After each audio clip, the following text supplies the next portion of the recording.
नमस्कार दोस्तों, मैं दीननाथ ठाकुर अपने YouTube चैनल DNT एकेडमी में आप सभी का स्वागत करता हूं, अभिनंदन करता हूं। दोस्तों, UGC नेट पेपर 2 के भूगोल विषय से संबंधित आज आप लोगों को राजनीतिक भूगोल से संबंधित लेक्चर 1 लेकर आया हूं, जिसमें NTA नेट के न्यू पैटर्न पर हमारा सार्क शामिल है। इसमें दक्षिण एशिया के क्षेत्रीय संगठन के रूप में हम लोग विस्तृत चर्चा करेंगे। साथ ही साथ विभिन्न प्रकार की जो सम्मेलन का आयोजन किया गया है उसके बारे में बात करेंगे। तो दोस्तों, यदि आप हमारे चैनल में नए हैं, पहली बार हैं, तो हमारे चैनल को सब्सक्राइब करें, लाइक करें, शेयर करें, साथ ही साथ कमेंट करें। तो चलिए दोस्तों, शुरू करते हैं और जानते हैं साउथ एशिया के विस्तृत भौगोलिक स्वरूप को और साउथ एशिया की स्थिति को।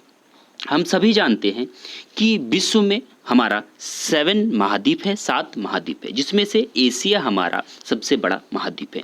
एशिया को हम 5 भौगोलिक प्रदेशों में बांटते हैं, जिसमें से हमारा south east Asia, central Asia, south Asia और साउथ वेस्ट एशिया। और जो हम सार्क की बात करने वाले हैं वो हमारा साउथ एशिया का क्षेत्रीय संगठन है, दक्षिण एशिया का क्षेत्रीय संगठन है। इस क्षेत्रीय संगठन में हमारे 8 देश शामिल हैं, जिसमें इंडिया हमारा सबसे बड़ा एरिया के हिसाब से और पॉपुलेशन के हिसाब से भी सबसे बड़ा है, जबकि सबसे छोटा हमारा सबसे स्मॉल कंट्री के रूप में मालदीव है। इंडिया, पाकिस्तान, बांग्लादेश, श्रीलंका, नेपाल, भूटान, मालदीव और अफगानिस्तान, इसमें 8 देश शामिल हैं। इसमें सबसे महत्वपूर्ण बात है कि इंडिया, पाकिस्तान और बांग्लादेश हमारा ओपन सी कोस्टलाइन वाले देश हैं। श्रीलंका और मालदीव हमारा आइलैंड्स के देश हैं, यानी कि द्वीप समूह वाले देश हैं, जबकि नेपाल, भूटान और अफगानिस्तान हमारे लैंडलॉक कंट्री हैं, यानी कि हम कहें स्थलबद्ध देश हैं जो चारों ओर स्थल भागों से घिरे हैं। तो यहाँ से सबसे महत्वपूर्ण प्रश्न हमारा लैंडलॉक कंट्री से पूछा जा चुका है, जो आने वाले दिनों में भी पूछा जा सकता है। इसको अगर हम मानचित्र में देखें तो मानचित्र में देख सकते हैं सार्क कंट्री में हमारा 8 जो देश है, जिसमें अफगानिस्तान, पाकिस्तान, इंडिया, नेपाल, भूटान, बांग्लादेश, श्रीलंका और मालदीव हैं। तो चलिए अब बात करते हैं इन क्षेत्रीय संगठन के विभिन्न प्रकार की विशेषताओं के बारे में। इस क्षेत्रीय संगठन को हम दक्षिण एशियाई क्षेत्रीय सहयोग संगठन कहते हैं। इसमें विशेष रूप से जैसे हम लोगों ने बात की 8 देश शामिल है, और इन 8 देशों के बीच जो संगठन है वो आर्थिक दृष्टिकोण से और राजनीतिक दृष्टिकोण से शामिल है। इसमें ऐसा माना जाता है और कि विश्व की लगभग 1.5 अरब जनसंख्या इस क्षेत्रीय संगठन में शामिल है। साथ ही साथ यदि हम बात करें तो इसमें यानी कि सार्क संगठन में हमारा दुनिया का 3% एरिया है, क्षेत्रफल है, जबकि 21% जनसंख्या शामिल है। और वैश्विक अर्थव्यवस्था के रीढ़ के रूप में इस संगठन को माना जाता है।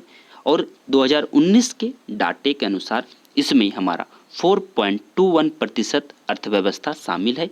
और US डॉलर में यदि हम बात करें तो 3.67 ट्रिलियन है इस संगठन की। और एक सबसे महत्वपूर्ण विशेषता हमारा है कि इसमें 8वें सदस्य के रूप में अफगानिस्तान को साल 2007 में 14वें शिखर सम्मेलन में शामिल किया गया। इस संगठन का हमारा हेडक्वार्टर यानी कि मुख्यालय नेपाल के काठमांडू में स्थित है। यदि हम इसके इतिहास की बात करें तो 1970 के दशक में बांग्लादेश के तत्कालीन राष्ट्रपति जियाउर रहमान ने दक्षिण एशियाई देशों के एक व्यापार गुट के सृजन का प्रस्ताव रखा, और मई 1980 में दक्षिण एशिया में क्षेत्रीय सहयोग का विचार फिर रखा गया था। अप्रैल 1981 में 7 देशों के विदेश सचिव कोलंबो में मिले और 1985 में हमारा इस संगठन का तैयार किया गया और फाइनली इस पर मुहर लगी। यदि इस संगठन की हम बात करें उद्देश्यों की, क्यों इसको बनाया गया, इसके पीछे का उद्देश्य क्या था, तो इसमें सबसे महत्वपूर्ण बात हमारा दक्षिण एशिया के लोगों के बीच कल्याण को बढ़ावा देना है, उनकी जीवन गुणवत्ता में सुधार लाना है। दूसरी महत्वपूर्ण बात हमारा क्षेत्र में आर्थिक विकास, सामाजिक प्रगति, सांस्कृतिक विकास में तेजी लाना और साथ ही साथ सभी व्यक्तियों के स्वाभिमान के साथ रहने, उनकी पूरी क्षमता का एहसास करने का अवसर प्रदान करना। तीसरी जो महत्वपूर्ण उद्देश्य है वो है दक्षिण एशियाई देशों के बीच सामूहिक आत्मनिर्भरता को बढ़ावा देना और साथ ही साथ मजबूती भी प्रदान करना। चौथी बात यदि हम करें तो ये हमारा आपसी विश्वास और एक दूसरे की समस्याओं के प्रति समझ बढ़ाने के लिए तैयार किया गया संगठन है। आगे इसका उद्देश्य हमारा आर्थिक, सांस्कृतिक, तकनीकी, सामाजिक, वैज्ञानिक क्षेत्रों में सक्रिय सहयोग और आपसी सहयोग को बढ़ावा देने के लिए और अन्य विकासशील देशों के साथ सहयोग के साथ मजबूती प्रदान करने के लिए, साथ ही साथ इसमें आपस में साझा हित के मामलों पर अंतर्राष्ट्रीय मंचों पर सहयोग के साथ मजबूत करने के लिए और इसमें समान लक्ष्य और उद्देश्यों के साथ अंतर्राष्ट्रीय और क्षेत्रीय संगठनों के साथ सहयोग करने के लिए इस संगठन को स्थापित किया गया और इन्हीं उद्देश्यों को रखकर इन 8 देशों एक दूसरे के साथ आपसी साझा हित के मामलों को ध्यान में रखकर आगे बढ़ रहे हैं। जबकि यदि हम बात करें कि अभी तक वर्तमान समय तक इसमें कितने शिखर सम्मेलन सार्क ने आयोजित किए, तो चलिए देखते हैं। इसमें हमारा पहला शिखर सम्मेलन बांग्लादेश के ढाका में आयोजित किया गया था, जो 1985 में आयोजित किया गया था। दूसरा हमारा सम्मेलन 17 से 18 नवंबर बेंगलोर में भारत में आयोजित किया गया, जो 1986 में आयोजित किया गया। साथ ही साथ इसमें अबुल रहमान महोदय को क्षेत्रीय सहयोग संगठन का हमारा पहला महासचिव नियुक्त किया गया। तो यहाँ से ध्यान दीजिए दोस्तों कि हमारा हर एक सम्मेलन कब और कहाँ आयोजित किया गया और उसमें जो महत्वपूर्ण कार्य हुए हैं उससे संबंधित बातों को ध्यान में रखना है। तो दोस्तों, यदि आप हमारे चैनल में नए हैं, पहली बार हैं, तो हमारे चैनल को जरूर सब्सक्राइब करें, लाइक करें और हमारे साथ अंत तक बने रहें। तीसरी जो शिखर सम्मेलन की हम बात करते हैं वो हमारा है 2 से 4 नवंबर 1987 में नेपाल के काठमांडू में आयोजित किया गया था। जबकि चौथा शिखर सम्मेलन काफ़ी कारगर रहा और साथ ही साथ पहला बार पाकिस्तान में आयोजित किया गया। ये 29 से 31 दिसंबर 1988 को आयोजित किया गया, जिसमें हमारे बांग्लादेश, मालदीव, श्रीलंका, भारत, पाकिस्तान के प्रधानमंत्री और भूटान एवं नेपाल के राजाओं ने भाग लिया था। इस सम्मेलन में ध्यान दीजिए जो महत्वपूर्ण घोषणा हुई थी वो था हमारा सार्क वर्स अगेंस्ट ड्रग एब्यूज़। यहाँ पे ध्यान दीजिए कि चौथा शिखर सम्मेलन में हमारा जो इस्लामाबाद में पाकिस्तान में आयोजित किया गया था, जो सार्क वर्स अगेंस्ट ड्रग एब्यूज़ के रूप में था। साथ ही साथ 1990 के ईस्वी को बालिकाओं का सार्क वर्स घोषित किया गया था। और तो और इसमें 20वीं शताब्दी के अंत तक एक विशिष्ट लक्ष्य को पूरा करने की बात कही गई, जो सार्क 2000 ए बेसिक नीड्स पर्सपेक्टिव नामक क्षेत्रीय योजना का शुभारंभ किया गया।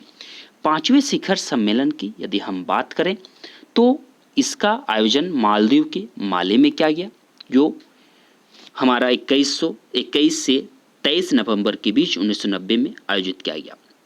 इसमें सबसे महत्वपूर्ण बात 1991 ईस्वी को बालिकाओं का सार्क दशक, 1992 ईस्वी को पर्यावरण का वर्ष और 93 ईस्वी को विकलांगों व्यक्तियों का सार्क वर्ष मनाने की बात कही गई। छठा शिखर सम्मेलन हमारा श्रीलंका में आयोजित किया गया, जो 21 दिसंबर 1991 को आयोजित हुआ। 7वां शिखर सम्मेलन की यदि हम बात करें तो ये हमारा ढाका में आयोजित किया गया बांग्लादेश के 1992 में, लेकिन इसको स्थगित कर दिया गया था। यहाँ ध्यान दीजिए कि पहला बार जो स्थगन की बात है वो है 7वां शिखर सम्मेलन, जो 10 से 11 अप्रैल को हमारा ढाका में आयोजित किया गया था 1992 में। 8वां शिखर सम्मेलन फिर नई दिल्ली में 2 से 4 मई 1995 को। 9वां शिखर सम्मेलन की यदि हम बात करें तो ये 12 से 14 मई 1997 को मालदीव के माले में आयोजित किया गया था। फिर हमारा 10वां शिखर सम्मेलन जो है ये 29 से 31 जुलाई 1998 को श्रीलंका के कोलंबो में आयोजित किया गया था। और इसमें जो सबसे महत्वपूर्ण बात थी, इसमें सार्क देशों ने गरीबी उन्मूलन और बढ़ावा देने पर जोर दिया, वो भी संयुक्त सहयोग के साथ। 11वें शिखर सम्मेलन में हमारा काठमांडू के, इसमें 6 जनवरी 2002 को आयोजित किया गया, जबकि 12वां हमारा पुनः इस्लामाबाद में 4 से 6 जनवरी 2004 को। 13वें सम्मेलन की आयोजना 12 से 13 नवंबर 2005 को ढाका में आयोजित की गई। दोस्तों यहाँ ध्यान देने योग्य बातें हैं, मैं पुनः एक बार कह रहा हूँ कि इसके सम्मेलन कहाँ आयोजित किया गया और कितने दिनों के लिए आयोजित किया गया, उसके डेट को याद रखना जरूरी है। साथ ही साथ यदि कुछ इंपॉर्टेंट्स बातें निकल कर आती हैं तो उसको भी ध्यान देने योग्य बातें हैं। 14वें शिखर सम्मेलन की यदि हम बात करें तो ये हमारा नई दिल्ली में आयोजित किया गया, जो 2007 में 3 अप्रैल को आयोजित किया गया। फिर 15वें शिखर सम्मेलन में काफ़ी महत्वपूर्ण घोषणाएं हुई और विभिन्न विषयों पर इसमें बात हुई, जो श्रीलंका में आयोजित की गई थी 2008 को। इसमें हमारा क्षेत्रीय सहयोग, जो दक्षिण एशियाई लोगों की वृद्धि, संपर्क, ऊर्जा, साथ ही साथ पर्यावरण, जल संसाधन, गरीबी उन्मूलन, सार्क विकास कोष, इस तरह के विभिन्न मुद्दों पर बात हुई। इन सभी मुद्दों को नोट डाउन कर लें या फिर आप स्क्रीनशॉट कर लें ताकि समझने में और याद रखने में आपको आसानी होगी। 16वें शिखर सम्मेलन की यदि हम चर्चा करें तो ये हमारा भूटान के थिम्पू में पहला बार आयोजन किया गया। ध्यान दीजिए कि भूटान में पहला बार हमारा आयोजन 16वें शिखर सम्मेलन के रूप में 28 से 29 अप्रैल 2010 को हुआ। यह 1985 में बांग्लादेश में गठित सार्क की रजत जयंती के समारोह पर आयोजित की गई। यहाँ पे ध्यान दीजिए कि 1985 में रजत जयंती के मौके पर हमारा 16वां शिखर सम्मेलन भूटान के थिम्पू में आयोजन किया गया और इसका जो महत्वपूर्ण विषय था, towards a green and happy south Asia. इनके विषय को चर्चा को ध्यान देना है कि towards a green and happy south Asia इसका मुख्य मुद्दा था, जो जलवायु परिवर्तन से संबंधित था और जलवायु परिवर्तन में होने वाले प्रभावों से संबंधित था। 17वीं शिखर सम्मेलन की यदि बात करें तो यह मालदीव के अड्डू शहर में नवंबर 2011 में, यानी कि 10 से 11 नवंबर 2011 को आयोजित की गई। इसमें equatorial convention centre edu city में आयोजित बैठक सार्क के वर्तमान अध्यक्ष और भूटान के शाही सरकार के प्रधानमंत्री हेलोचिन जिग्मी योइजर थेनले द्वारा खोला गया था। यानी कि यहाँ पर ध्यान दीजिए कि इक्वेटोरियल कन्वेंशन सेंटर का यहाँ उद्घाटन किया गया 17वीं शिखर सम्मेलन में। 18वीं शिखर सम्मेलन की यदि हम बात करें तो ये 26 नवंबर से 27 नवंबर 2014 को नेपाल की राजधानी काठमांडू में आयोजित किया गया था। इसका सबसे आदर्श वाक्य जो था, शांति और समृद्धि के लिए गहरा एकीकरण। इस सम्मेलन में सार्क सैटेलाइट स्कीम पर कानूनी अनुमति बनी, कानूनी सहमति बनी। इसमें सबसे महत्वपूर्ण बात जो है कि सार्क सैटेलाइट स्कीम में बांग्लादेश और पाकिस्तान को बाहर रखा गया, बाकी सभी देशों के विकसित की जाने की बात की गई। 19वें शिखर सम्मेलन में हमारा 15 से 19 नवंबर 2016 को आयोजित किया गया। लेकिन इसमें सबसे महत्वपूर्ण बात जो हमारा है कि 2016 में उरी आतंकवादी हमले के बाद, बढ़ते राजनयिक तनाव के बाद भारत ने इस शिखर सम्मेलन से बहिष्कार करने की घोषणा की, जिसमें हमले में पाकिस्तान को भागीदार का आरोप लगा और इसके बाद फिर हमारा बांग्लादेश, अफगानिस्तान, भूटान, श्रीलंका, मालदीव जैसे शिखर सम्मेलनों से इन्होंने बाहर होने का बात सोचा और ये शिखर सम्मेलन अनिश्चितकालीन स्थगन की गई। साथ ही साथ ध्यान दीजिए कि 2016 के बाद भारत इसमें पुनः शामिल इस शिखर सम्मेलन के बाद नहीं हुआ। लेकिन 20वें शिखर सम्मेलन की जो बात थी वो 8 देशों के राष्ट्राध्यक्षों ने 20वीं शिखर सम्मेलन की बात की थी, जो इस्लामाबाद में होने की बात की गई थी। लेकिन वर्तमान में 2020 ईस्वी में इस पर बैठक होने की चर्चा नहीं किया जा सकता है, क्योंकि वर्तमान समय में जो कोविड-19 की बातें हैं, जो हम कोरोना वायरस की बात कर रहे हैं, वो काफ़ी हमारे संपूर्ण विश्व में, हमारे देश में यानी कि भारत में भी इनका कहर जारी है। इसी बिंदु को ध्यान में रखकर हमारे माननीय प्रधानमंत्री नरेंद्र दामोदर दास मोदी द्वारा 15 मार्च 2020 को एक वीडियो सम्मेलन की बात रखी गई। अब सवाल यहाँ पे है कि एक वीडियो सम्मेलन जो है सार्क के नेताओं के बीच आयोजित किया गया था, वो था हमारा 15 मार्च 2020। तो करंट टॉपिक पे हमारा ये यूजीसी नेट प्रश्न पूछ सकती है कि 2016 के बाद हमारा पहला बार वीडियो कॉन्फ्रेंसिंग कब की गई? 15 मार्च 2020 को। इसमें हमारा भारत, बांग्लादेश, भूटान, नेपाल, मालदीव, श्रीलंका और अफगानिस्तान के साथ ही साथ पाकिस्तान के सभी सदस्य सम्मेलन में जो वीडियो कॉन्फ्रेंसिंग के माध्यम से शामिल हुए। इसमें 2014 से भारत पाकिस्तान के तनाव के कारण सार्क का सम्मेलन नहीं हो सका था और इसको पुनरुद्धार की दिशा में सार्क का एक कदम माना जाता है। इनकी यानी कि कोविड-19 में इस सम्मेलन का जो प्रमुख बिंदु था वो पहला बिंदु हमारा था कि कोविड-19 का आपातकालीन निधि, यानी कि भारत ने कोविड-19 के इमरजेंसी फंड बनाने का प्रस्ताव दिया जो सार्क के सभी सदस्यों ने स्वैच्छिक योगदान पर आधारित हो सकता है। इसके अलावा भारत द्वारा $10 मिलियन को निधि योगदान के रूप में इस संगठन में अपना योगदान दिया। इसमें किसी भी सदस्य द्वारा तत्काल कार्यों की लागत को पूरा करने के लिए किया जा सकता है और सदस्य देशों के विदेशी सचिव और दूतावास के माध्यम से समन्वित किया जाएगा। साथ ही साथ ये आपातकालीन निधि में विश्व स्वास्थ्य संगठन के भी गठन WHO के भी गठन किया जो कोविड-19 की एकजुटता रिस्पांस फंड कॉर्पोरेट निकाय, ध्यान दीजिए कि WHO ने भी इसमें सपोर्ट किया और एकजुटता रिस्पांस फंड कॉर्पोरेट निकायों, फाउंडेशन एंड संयुक्त राष्ट्र फाउंडेशन की मदद से इसको तैयार किया गया इस आपातकालीन निधि को। भारत द्वारा अन्य प्रस्ताव इसमें जो रखा गया उसमें है भारत ने सभी देशों के लिए परीक्षण किट यानी कि टेस्टिंग किट, उसके साथ अन्य उपकरण, डॉक्टर और विशेषज्ञों का एक त्वरित टीम का भी प्रस्ताव दिया। भारत ने हर संभव प्रयास देने की बात कही।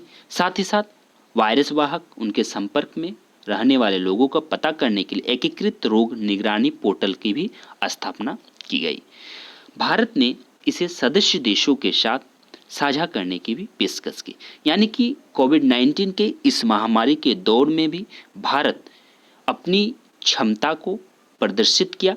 साथ ही साथ 8 देशों के इस संगठन में भारत सबसे विकासशील देश है, सबसे अधिक, तो उन्होंने इस समस्याओं में भी अपनी आपसी मतभेद को भुलाकर प्रस्ताव के साथ अपनी योगदान देने की बात रखी। आर्थिक मुद्दे पर यदि हम बात करें तो इस सम्मेलन के कोविड-19 के दीर्घकालीन आर्थिक परिणाम पर चर्चा हुई और सदस्य देशों ने इसके प्रभाव से दक्षिण एशिया के आंतरिक व्यापार, स्थानीय मूल्य श्रृंखलाओं को अंकुरित करने का भी प्रस्ताव दिया और स्वास्थ्य महामारी के प्रबंधन के लिए भी सार्क द्वारा कुछ उपाय का बात किया गया। वो हमारा निम्न 3 प्रकार का है। पहला है सामान्य सार्क महामारी पोर्टल को फेम करने और लागू करने का निर्णय लिया गया। सदस्य देशों ने सूचना स्वास्थ्य, डेटा विनिमय, वास्तविक समय में समन्वय के लिए राष्ट्रीय अधिकारियों के कार्यकारी समूह की स्थापना का निर्णय लिया। इनके सार्क स्वास्थ्य मंत्रियों के सम्मेलन क्षेत्रीय तंत्र के विकास की वास्तविक समय में रोग निगरानी डाटा साझा करने की बात कही। यानी कि दोस्तों कुल मिलाकर यदि हम बात करें तो सबसे महत्वपूर्ण और कारगर जो हमारे वर्तमान में कोविड-19 का सिचुएशन है, जिसमें हमारे माननीय प्रधानमंत्री द्वारा उचित समय पर उचित निर्णय लिया गया और अपने क्षेत्रीय सहयोग संगठन यानी कि दक्षिण एशियाई सहयोग संगठन का काफ़ी और चारों तरफ से इस वायरस से लड़ने के लिए हल प्रस्तुत किया गया। तो दोस्तों हम निरंतर इसी प्रकार के वीडियो आप तक लेते आएंगे, तो हमारे चैनल के साथ आप निरंतर बने रहें। हमारे चैनल में सब्सक्राइब करें, लाइक करें, शेयर करें, साथ ही साथ इस वीडियो से संबंधित कमेंट करें ताकि आने वाले वीडियो में सुधारा जा सके और सबसे पहले आप तक इसकी सूचना मिले। धन्यवाद।